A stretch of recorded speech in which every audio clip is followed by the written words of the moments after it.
Hello there folks, welcome back to the Chap's Guide. My name is Ash, I am your host on this journey through men's style, self-development and personal grooming. Now today you join me for the third of three, the final Q&A video which I filmed when I was in London recently for the latest meeting of the Nirvana Club Men's Sartorial Appreciation Society. And I filmed this video with my good friend Chris from the British Dapper YouTube channel. We simply sat in a hotel room together and we answered the questions which had been thrown into us by the many viewers out there. So let's get straight on with it. So we've just got a few little questions from you, a few more to go through. We've got Ash from Chap's Guide here, and we're just going to shoot a few questions and just basically mull them over and give you our personal views on them. So one of the ones that I came across was, what are your views on tattoos? So it's about tattoos on the face and then the hands, and can you truly be sartorial with those sort of things? It's a good one, isn't it? Yeah, it is very...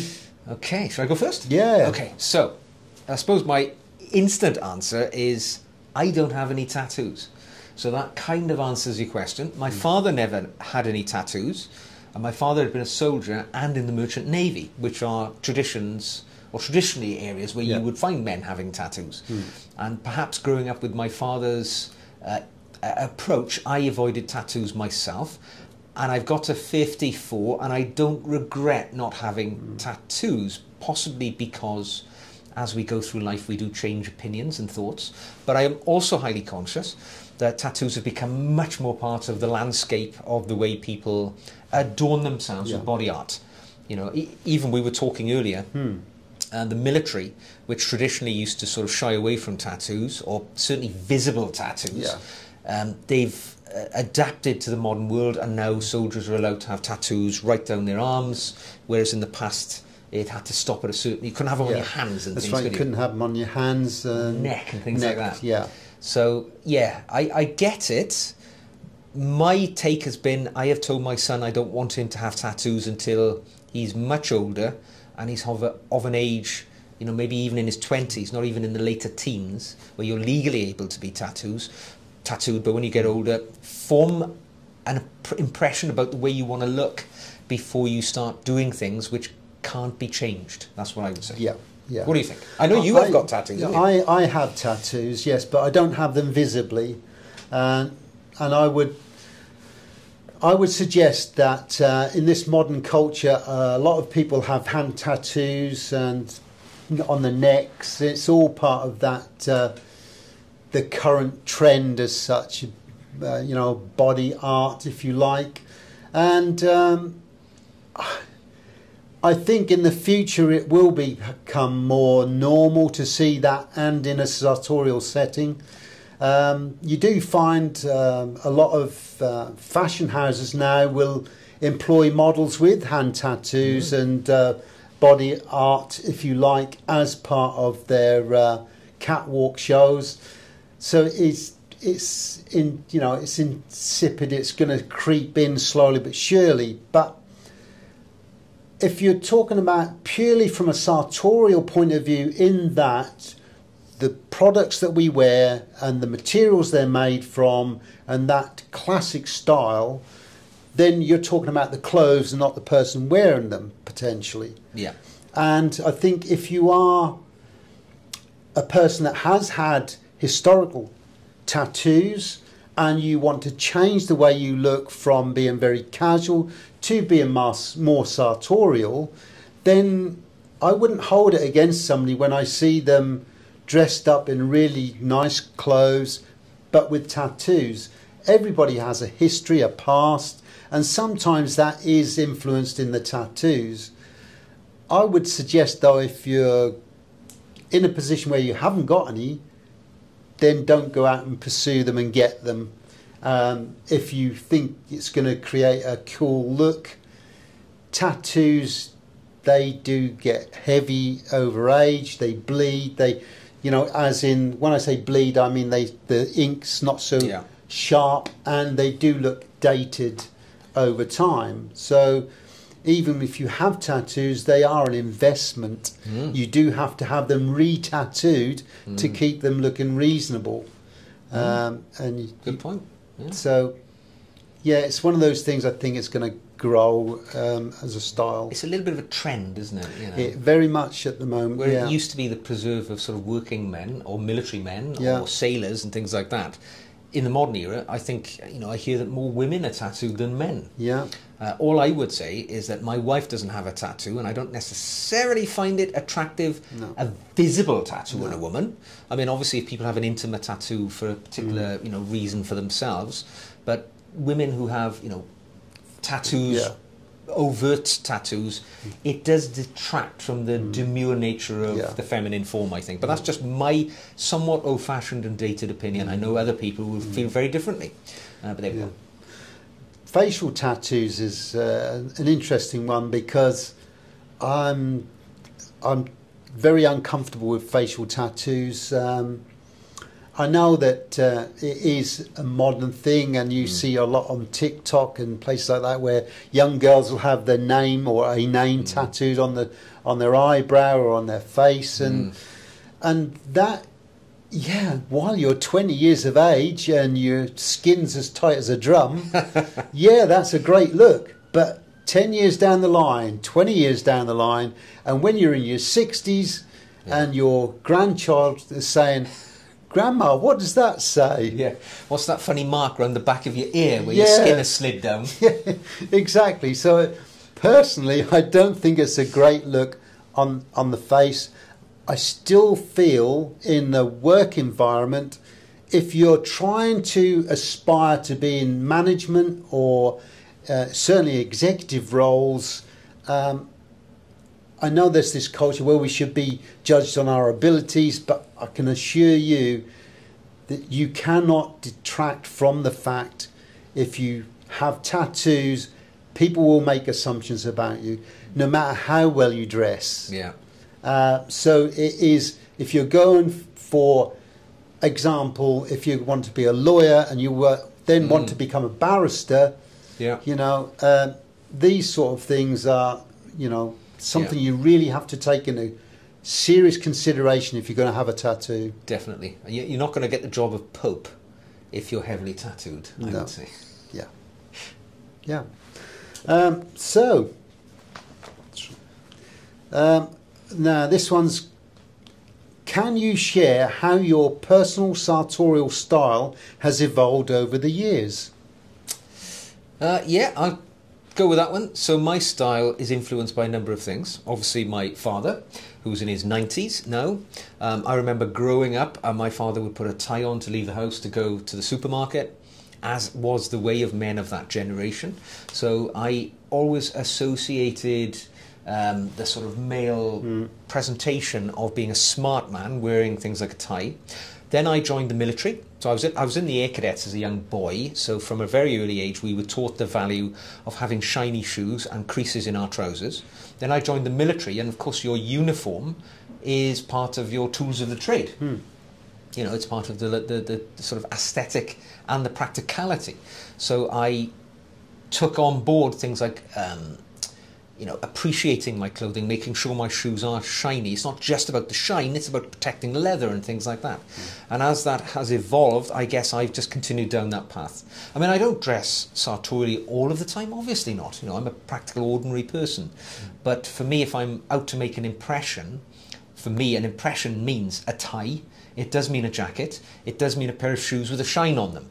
So for me, my evolutionary journey as a well-dressed, an intentionally well-dressed man, as I call it, it would be somewhat conservative in approach. How would you say, Chris? Yeah, I'd go along with the same sort of thing, really. I mean, I have a military background as well, so, and former influences, my grandfather, my father, if they went out on a Friday night, then it would be blazer, tie, you know, polished shoes, flannels ironed, you know, that was just the era that I grew up in, and my grandfather would wear a hat.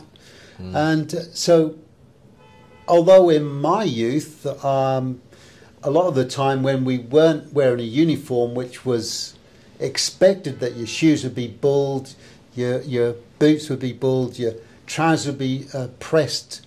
You know, we even used to use soap on the inside of the trousers to get that, so the crease would stick on the inside to give you that sharper look.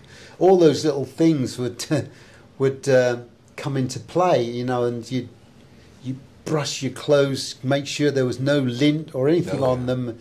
And it was, you know, that was part of that environment. And it still comes to now, you know, I still like to make sure if there's a bit of lint on me, it bugs me. So I have to brush it off, and I have to wear a tie to really, if I'm, like you said, if I'm trying to impress or create a certain image or carry myself off in a certain manner, then I do like to wear a tie. I do like to wear a pressed shirt.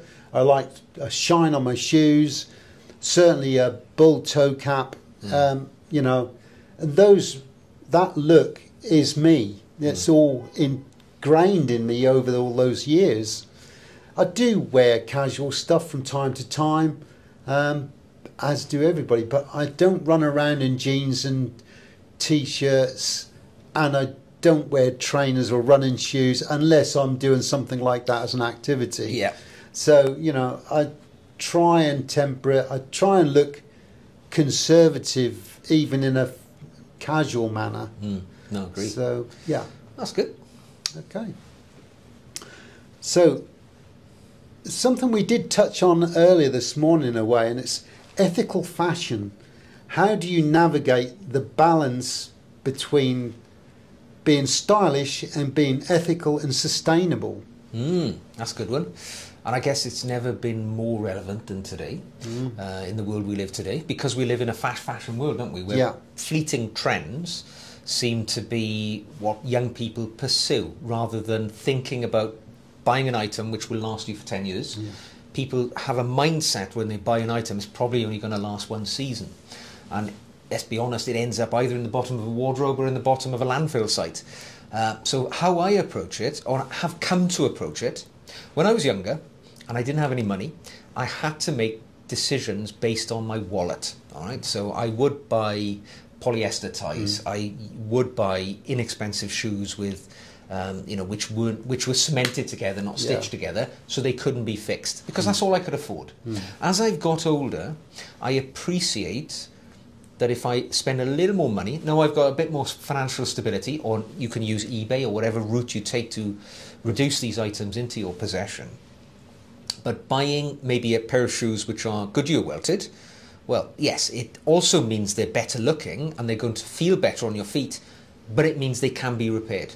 So you're not buying a shoe which, once the sole parts from the upper, you have to throw them away because they can't be fixed. So ethics for me begins with thinking about the sustainability of the items I'm buying. If I can afford it, I'll buy things which are repairable.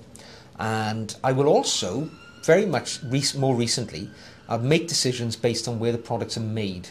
I will endeavour to buy things which are made in my own country, for two reasons. One, I want to support my own country's economy. But secondly, I know of the ethics in this country. So if somebody's working in a shoe factory in the UK, I know they'll be paid well. Their working conditions will be supervised by a government which is, you know, ethic towards people. Whereas if I buy them from another part of the world, I can't swear by that. I can't say that the people are paid well and they are treated well. So I do have these things in the back of my mind, but only this stage of my life. When I was younger, it was all about how much can I afford. Yeah. What about you? Yeah, I think disposable income is a major contributor, really. But I think a lot of brands now, they don't want longevity in an item. They want you to go back and buy something every 6 months. So Marks and Spencer springs to mind. In the 70s, I mean, you could buy a jumper that was 100% wool. It would last you 10, 15 years. But they never had anybody coming back to the store for 10, 15 years. Yeah. So they learned a valuable lesson, as in, if it wears for a reasonable amount of time, maybe 1 or 2 years, they're getting you back in, the footfall increases because you need to get that item replaced. Yeah.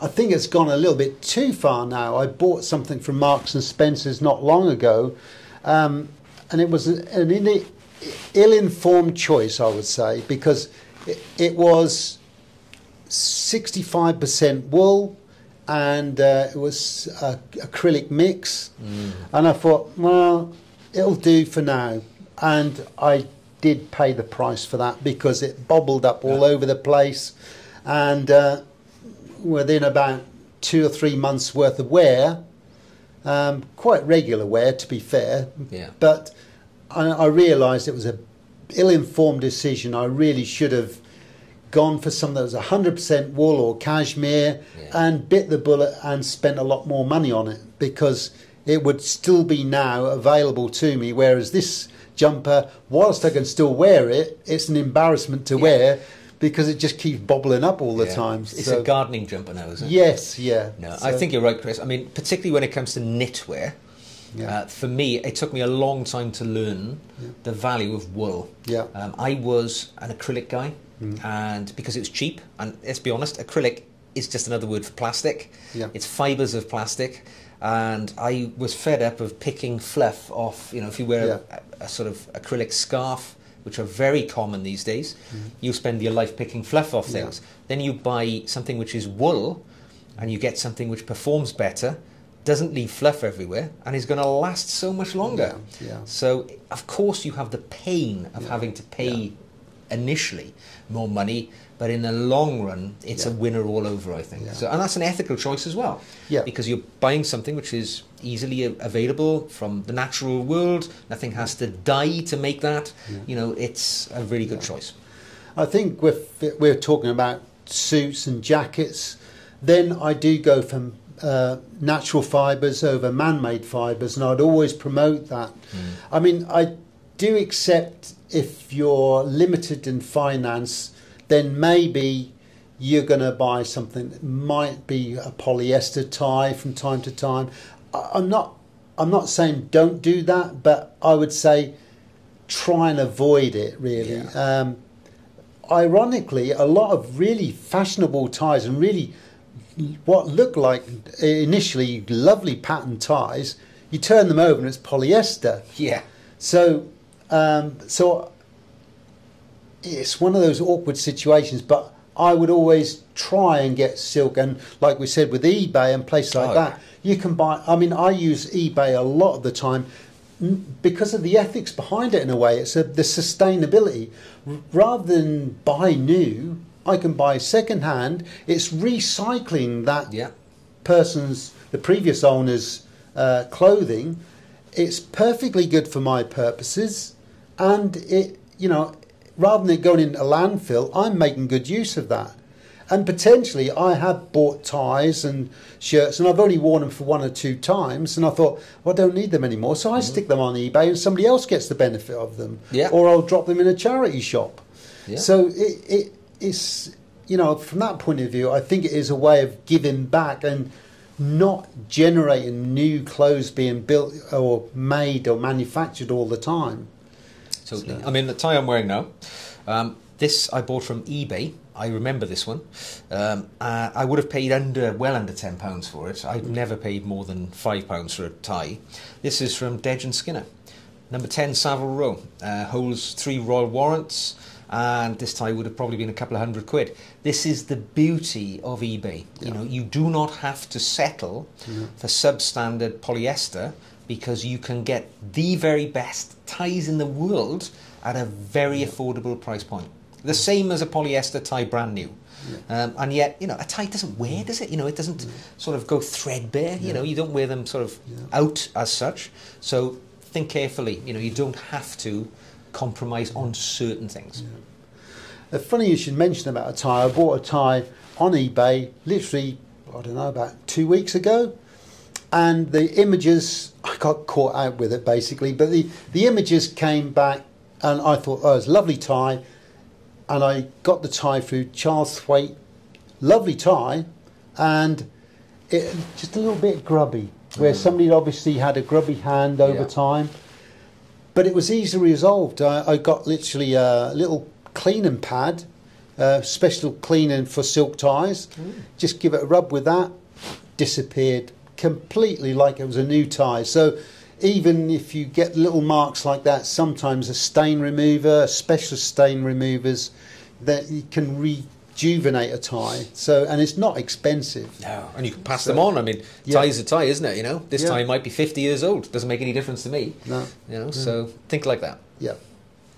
So this one is related to cultural diversity. Ooh. Okay. So how do you incorporate diverse elements into your style? Now this is, I believe, more of if you're African or Afro-Caribbean and you want to introduce typically the national dress maybe into your sartorial look, how would you go about it?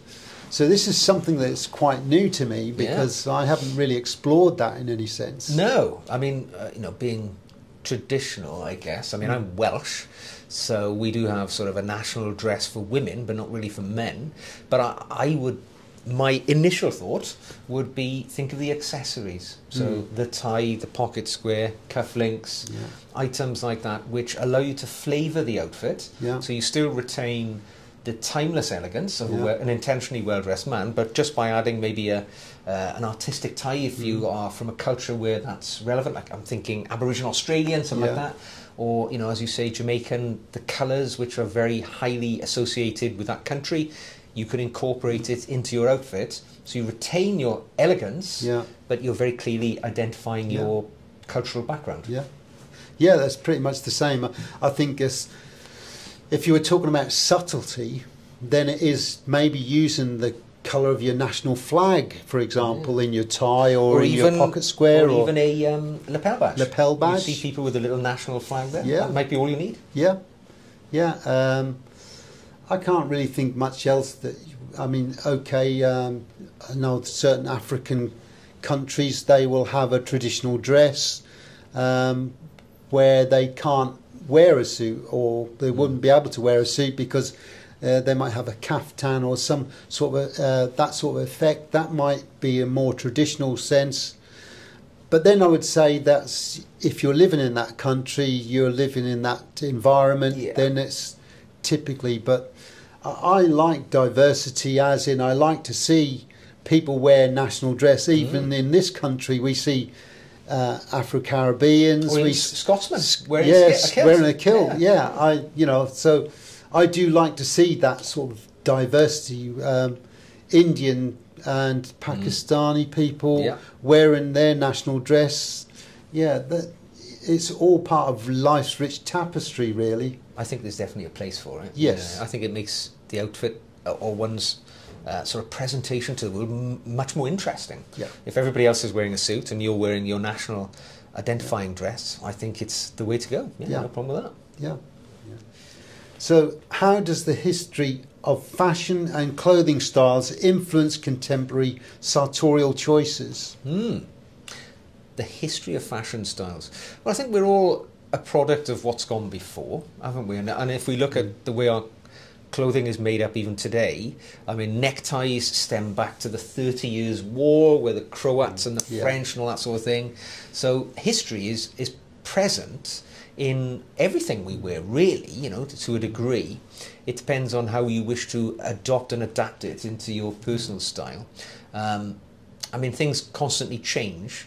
And if you look back at images, I think the best style to pursue is a style which is likely to last a long time. So if you look at an image of Cary Grant in the 1950s, he will, you know, the famous suit he used to wear in that film he made, it'll be a two-piece, mid-grey suit, notched lapel, 2 buttons or whatever.